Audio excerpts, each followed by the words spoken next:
Hey, we're back with another episode of Common Knowledge, the show where I take a look at 10 common Magic the Gathering cards, sometimes more, and I'll tell you, are they any good in the Pauper format or not? What is our first card of the day? It is, shit. Yeah, Lightning Bolt, baby. We did it. We did it. Lightning Bolt, what a card. Banned and historic. So good. Lightning Bolt's an incredible card, right? All the way back. Look at all these lightning bolts. Look at all of them. There's over 60 variants of lightning bolt. Originally from Alpha, the OG, 1 mana, 3 damage, part of the cycle that has healing salve. It's better than healing salve. Giant growth. It's better than giant growth. It's not better than ancestral recall. And I think you could make an argument that it's... is it better than Dark Ritual? I think those two compete for the second slot. I think it's back and forth on which one's actually better. I'll tell you, in the Pauper format, Lightning Bolt gets played way more than Dark Ritual, but I don't think that actually means it's necessarily a better card. Lightning Bolt's an incredible card. When you start a series like this, you kind of can't wait until you get to Lightning Bolt.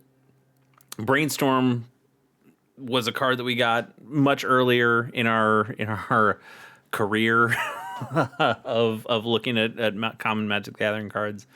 And I think Brainstorm is better than Lightning Bolt.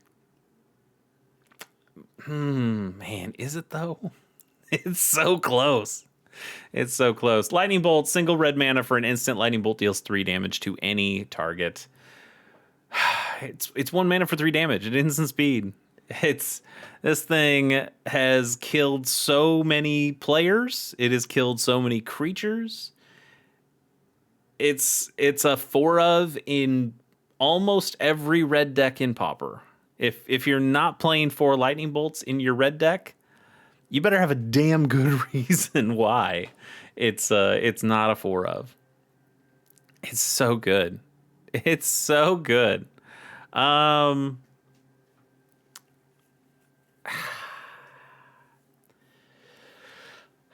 gave Brainstorm a 9.5. And here's the thing. Brainstorm is a hell of a card. It's one of the best card draw spells in all of Magic. It's Ancestral Recall number 1 mana for 3 cards. But Brainstorm is 1 mana for 3 cards, and then you put a couple of them back. So you kind of are only drawing 1, but it gives you incredible card selection. It allows you to play, to shuffle those other cards away, so you can shuffle bad cards. It allows you, if an opponent is forcing you to discard cards, it's a card that you can play to save some cards. If like an opponent's playing a stress, you can duress. Duress is what I meant.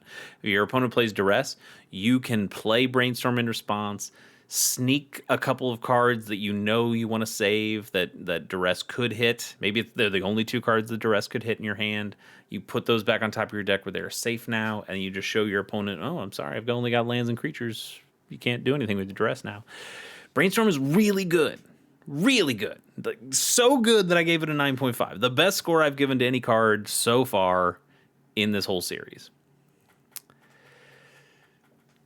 Lightning Bolt is more versatile than Brainstorm. I think I'm willing to say that. Because you can always do damage to the opponent's face. You can take out so many creatures. You can pair it with Gutter Snipe to deal even more damage. There are times where you don't want to play your Brainstorm, or you want to hold on to your Brainstorm. And I guess there are also times where you want to hold on to your Lightning Bolt. Do you really need to kill that creature on turn 1 with this? Or can you wait because you think you're going to be able to get more damage later when you can pair it with Gutter Snipe or stuff like that? It's Lightning Bolt, though.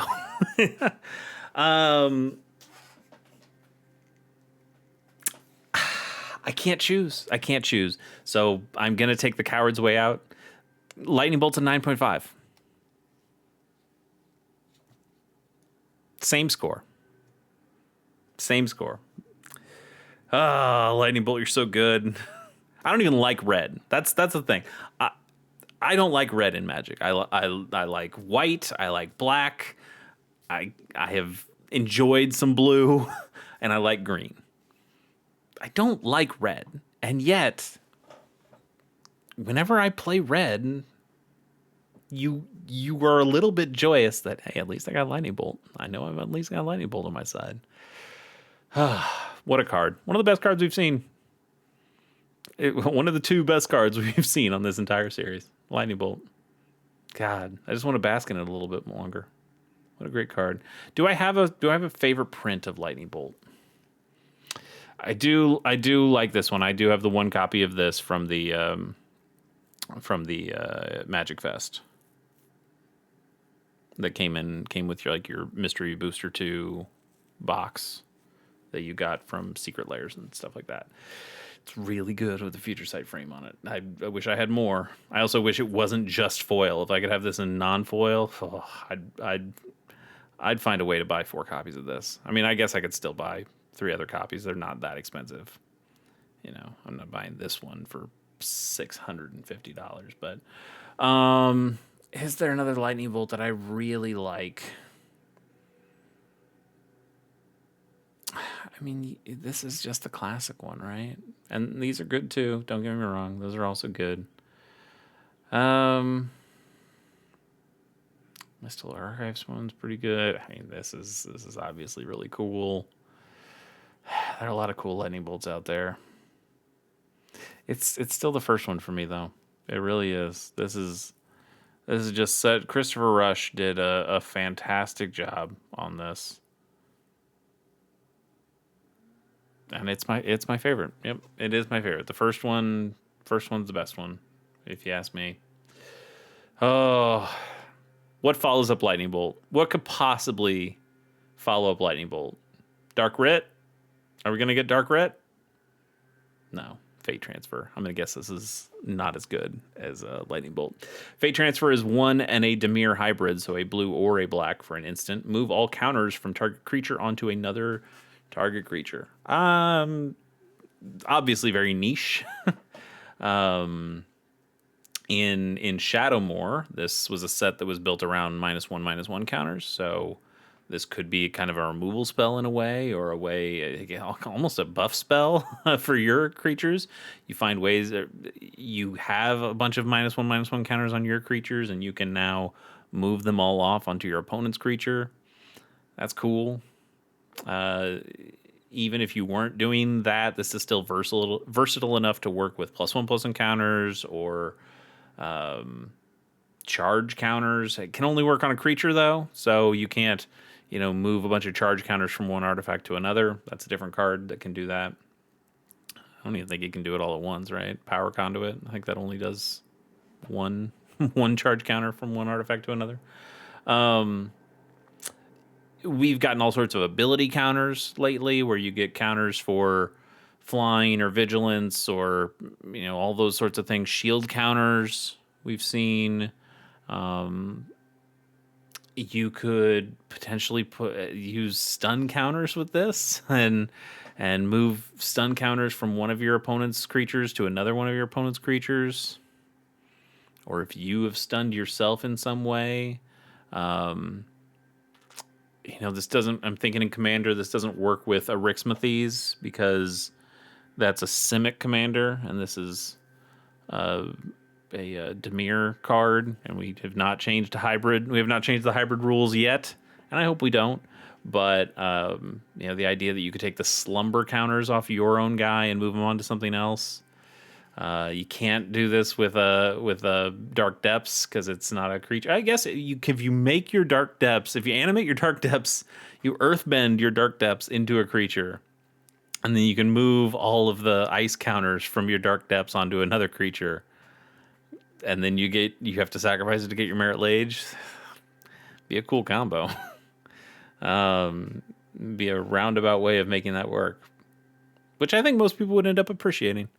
So a lot of fun things you can do with this, but it's not a good card. I think generally this is going to rot in your hand because there's so few uses for it. It's not a very versatile card.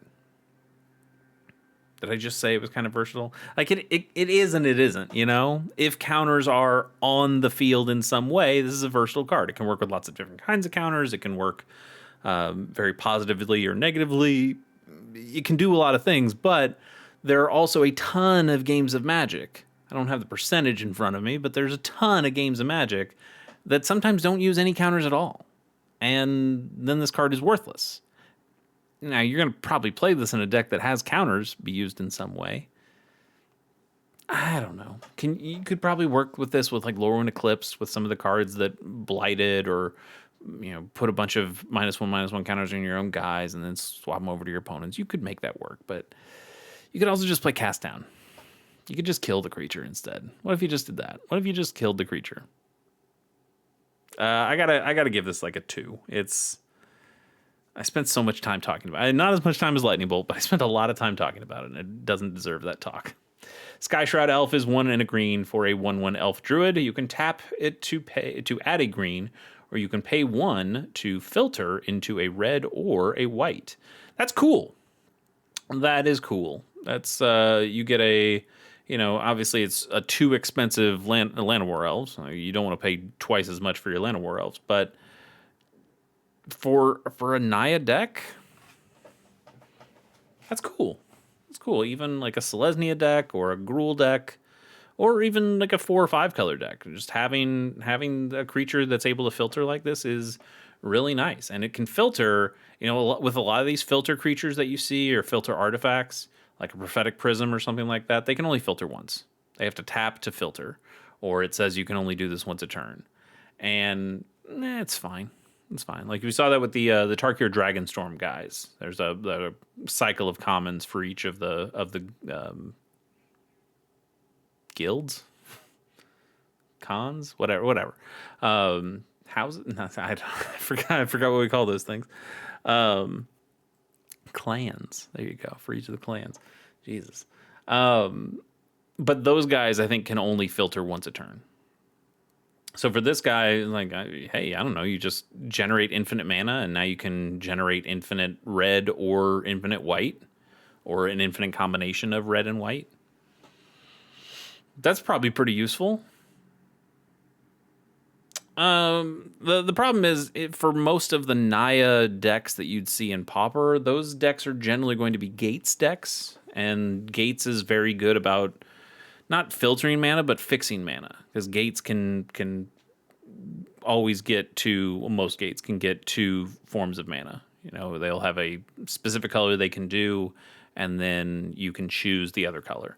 So you get a lot of freedom in Gates decks. And while Naya Gates is a deck that does see a little bit of play, this doesn't go in there, generally because they're fine on the fixing. And with Gates, you'd rather just have a better creature, a creature with lifelink or something, or trample that you can play, that you can buff up with all your Gates. So I don't think this really has a place in Pauper, or in current Pauper at least.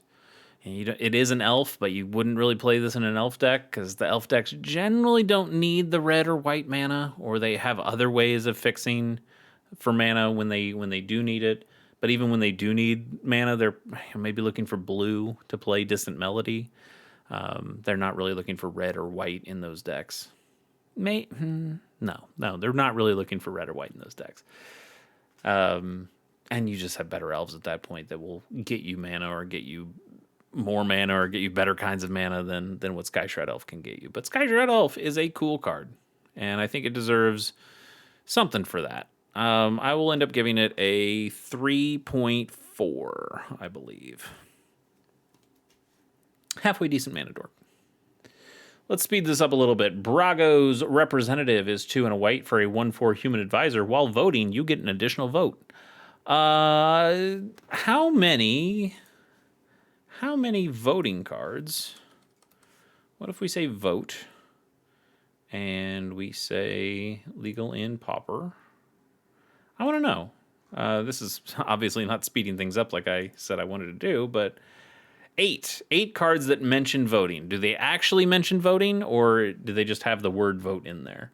So this is the one we saw. No. This is the one we saw here. But we have two versions of this. One's a 2/3 and one's a 1/4. Okay. We've got a 3/3 with Will of the Council, starting with when it enters, starting with you. Each player votes for artifact, creature, enchantment in your graveyard. Return each card with the most votes. It's 5 mana for that. It's not amazing. And then it's also tied. So again, you have to imagine that. Remember rather that voting, you get a vote, your opponent gets a vote. This isn't Commander. Those are the only 2 votes you get. So a lot of the voting say if the vote is tied, you get the effect anyway. So having a vote for an additional time really needs you to win the vote, not just tie the vote. So these don't matter to Custody Squire. Grudge Keeper, when players finish voting, each opponent who voted for a choice you didn't vote for loses 2 life. That doesn't work with these 2. Well, it doesn't work any better with these 2. When it enters, each player votes for strength in numbers. Put a 1/1 counter on for each strength vote and a 1/1. Okay, so this works with this because now that you get an additional vote, you get 3 of these effects, 2 for you and 1 for your opponent. Sure, I'm not sure it's good enough, but it's something. Council's Dilemma, when Messenger Jays enters, starting with you, each player votes for Feather or Quill, put a 1/1 counter, or draw a card. Yep, okay, so that one still works too. Council's Dilemma. So I think any of the ones that say Council Dilemmas are all going to work, and the Will of the Council will not. Right, so Orchard Elemental, each vote. Yep, that one works. And this one is whichever one gets more votes. Starting with you, each player votes for death or torture. If death gets more votes, each opponent sacrifices a creature. If torture gets more votes, or the vote is tied, each opponent loses 4 life. So maybe this one can also be used with this because you're looking for, if you specifically need them to sacrifice a creature. 8 cards, and you can't even count these 2. You can't count Ballot Broker and Braga's Representative. So really, it works with 6 cards. And it doesn't even really work with 2 of them, so it's really 4 cards.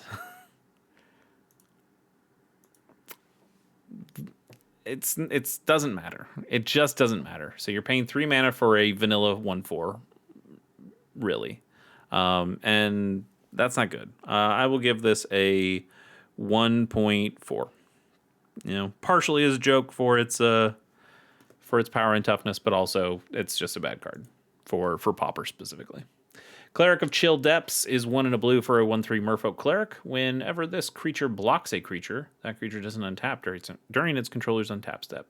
That's okay, I guess. Yesterday we saw a creature that is a 1/3, a 2 mana, or blue 2 mana 1/3 that can get stronger when you discard cards, and it can become unblockable when you discard cards. We then looked at Augur of Bolus, which was a 1/3 that will find you a card that gets you a little card selection.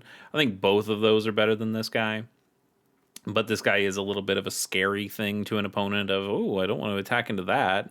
Even if you kill this thing, just because it's a blocking trigger here. So even if this thing dies, the opponent's creature still won't untap during their next untap step. But it doesn't add a stun counter. This is too old for stun counters. But if that added a stun counter, okay, we could proliferate stun counters, and maybe that's a little extra value. Generally, though, I don't think this is very good at all. I will give it a 2.4.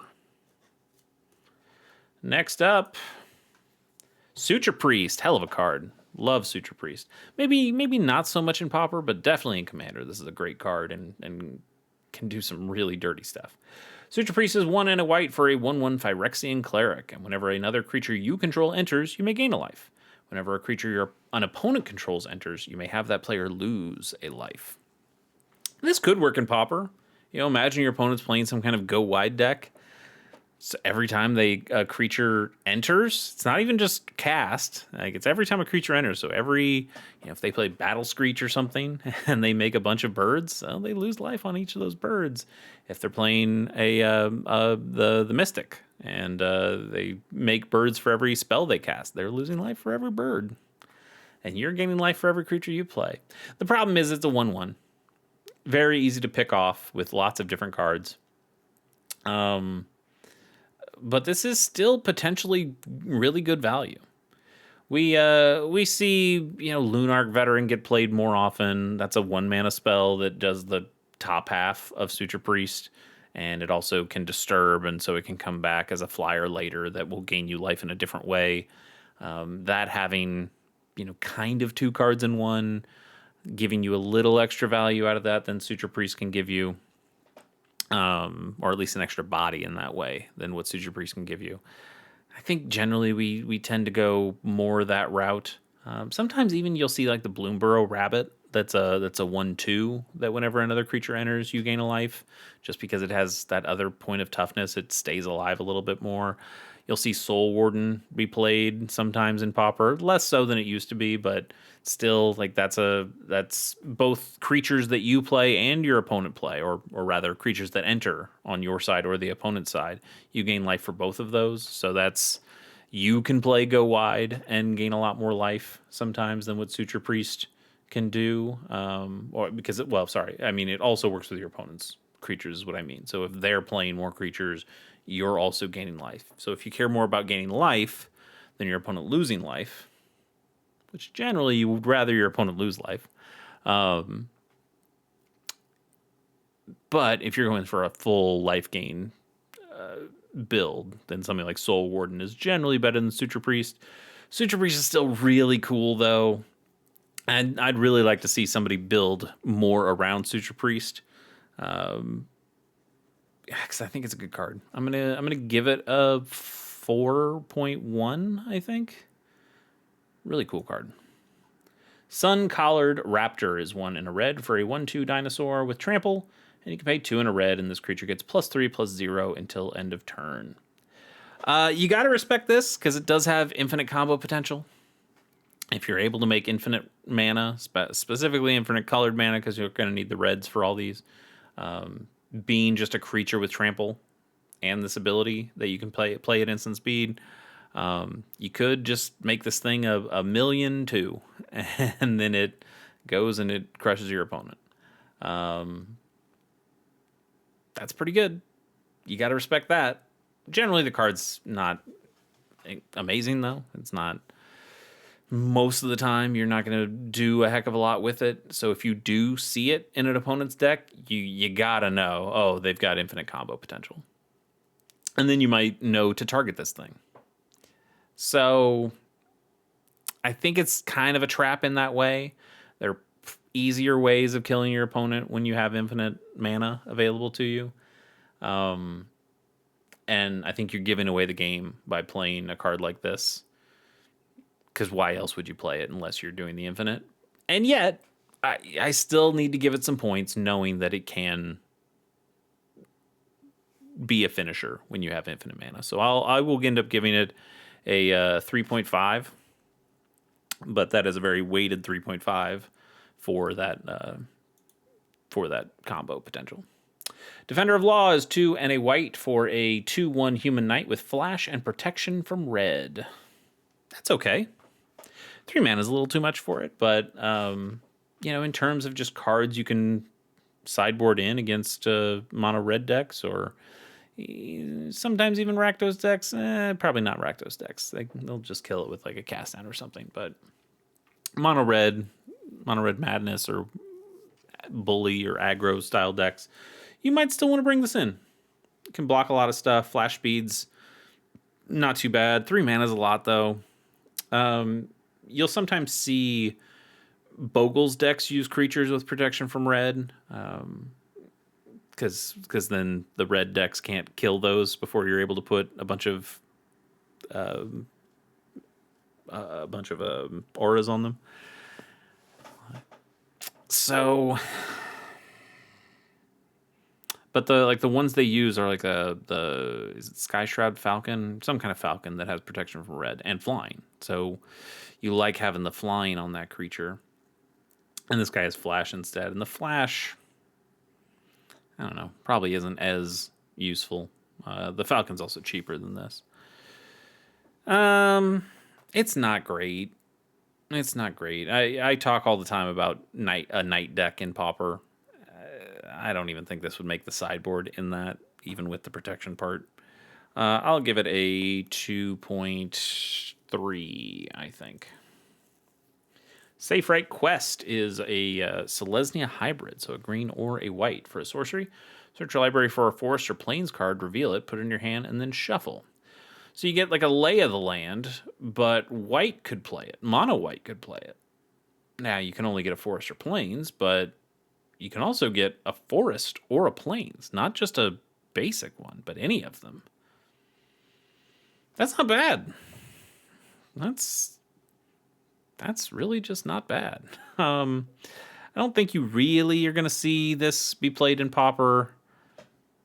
If anything, I think this is probably like more of a commander card because you can search for anything with the land types. Although, yeah, you're not going to see this in Pauper because you're just going to see the land cyclers instead. You know, you're going to see the Lord of the Rings land cyclers. You're going to play just almost every time you're going to be playing Generous Ent or the Eagles instead of this. Those guys work at instant speed. Those guys are abilities, not spells, so they can't be countered. They will find that land for you in the same way that this will. This finds you 2 different lands, so if you needed to, you already have a forest. Now you can search for a plains mountain, I guess, if you needed to go in 3 colors. Those Lord of the Rings cyclers can't do that, but I mean they kind of can because they're colorless abilities for a single mana. So you could play the mountain and then you could go find the forest plains that if you're playing Naya, like my other example was, you could still make that work. Yeah, I think this is a cool card. Just not good enough for Pauper these days. I'm going to give it a 2.7, I think. Lone Missionary. Here we go. Here's a card that has seen some sideboard play. I don't know if it does anymore. Lone Missionary is 1 and a white for a 2/1 core monk, and when this creature enters, you gain 4 life. 4 life is a lot of life. This has been played, and I know I played it in my sideboard of Orzhov Blade. This is a pretty solid creature. It's a pretty cheap creature, and the 4 life is significant. So if you are playing with those core Skyfishers, you bounce this back to your hand, you play it again, you're gaining pretty good chunks of life there. 4, and then you bounce it, and then you play it again, you gain another 4, you're getting 8 life at that point. That's enough life where maybe you do stick around against those mono red decks, or you're forcing the mono red decks to try to take this guy out, and then they're spending their burn spells on this guy instead of at your face. So he's potentially saving you even more damage that way. I think this is still one of the best rates you can get in white in terms of gaining life. But I think we have enough other ways of gaining life in white that are better than this in more situations. That, you can... Sure, the Sacred Cat is only a 1/1 with lifelink, but I don't know. It's tough. I took this out of my Orzhov Blade sideboard because I found that I wanted to play more versatile cards. And maybe that's a mistake. Maybe you should keep this in because mono red is still one of the scariest things you can play against these days. And so just having the life gain is there. I remember at one point I tried to bring in the Adventures in the Forgotten Realm or one of the D&D sets.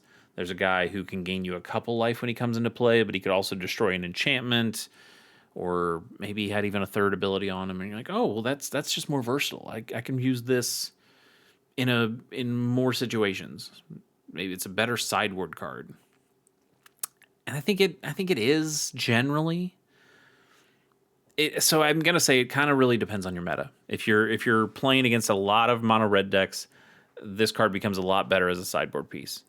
If mono red or burn decks are less prevalent in your meta. Finding it hard to believe that there wouldn't be a whole lot of aggressive decks in your meta. They just seem to be everywhere. But if that is the case, then this guy becomes a lot less useful to you.